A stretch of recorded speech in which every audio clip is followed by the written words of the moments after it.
Hello, my name is Anissa Bullitt, and today I will be discussing the rising of depression and anxiety rates because of COVID 19. Have you been hearing anxiety and depression more ever since the lockdown? Do you think, wow, I've been hearing it more before COVID, and after COVID, you've just been seeing commercials about medication for it, or been hearing coworkers or even family members talking about it? It's because COVID has really made a difference to people's mental health, and the lockdowns have made people feel more aware of things but also paranoid. So today I will be going over three important things about depression and anxiety being connected to COVID-19. First, our first topic is what is depression and anxiety and how can it affect a person? When people think of depression and anxiety, they think of maybe the same thing, which is not true. Second, how does COVID affect the rise of people with depression and anxiety?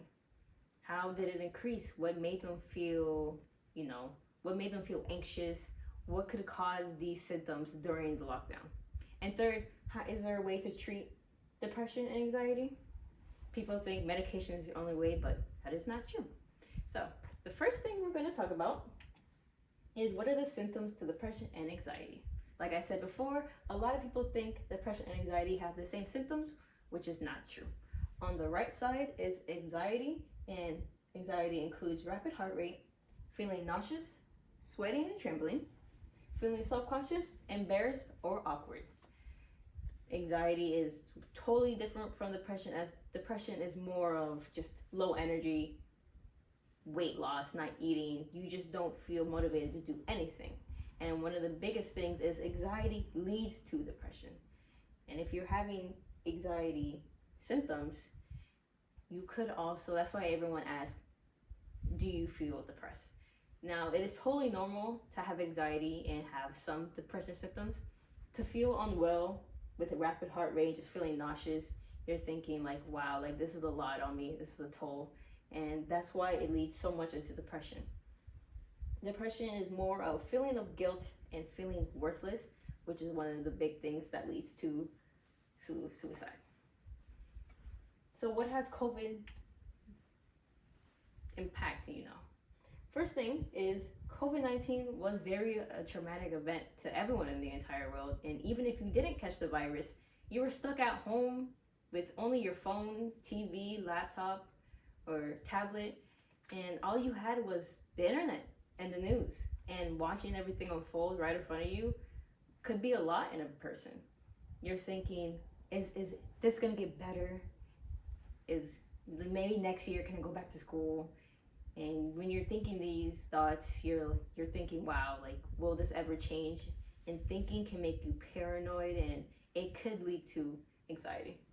Second is depression symptoms before COVID was 8.5%. Before COVID, depression symptoms were 8.5%. After or during COVID, it increased to 27.8%. That is a lot.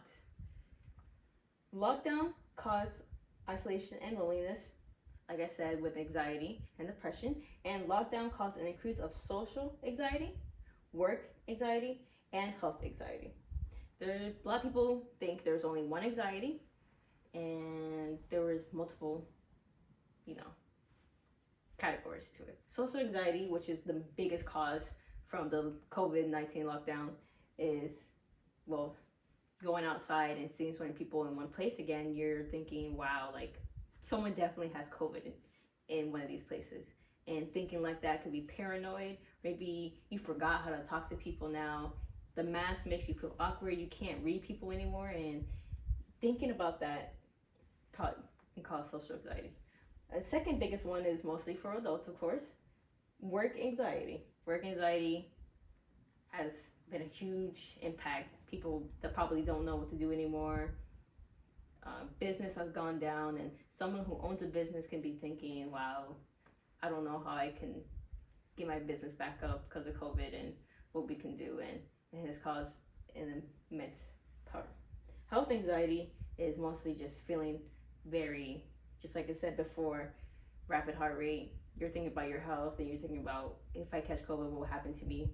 That is being paranoid, and a lot of people have been experiencing these recently. Next is how to deal with depression and anxiety. Medication is one big way, but there are so many other ways you can treat it. Maintain a routine. A routine helps so much make your mind clear, better. You wake up better if you have a routine. Like, for example, the routine doesn't have to be big.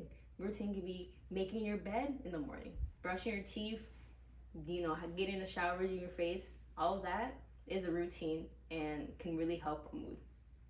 Express gratitude. A lot of people have been down because of COVID, and expressing gratitude to someone can really help their day and their week, honestly. Ever since isolation, people haven't been seeing eye to eye, and having a compliment from another person can really help. Try new hobbies. Exercise and trying new hobbies could also tie together. Seeing a psychologist, which is also therapy, meditation, and start a journal or anything else. There were so many other ways, like I said, to treat anxiety and depression, but these are one of the main things that people straight go into.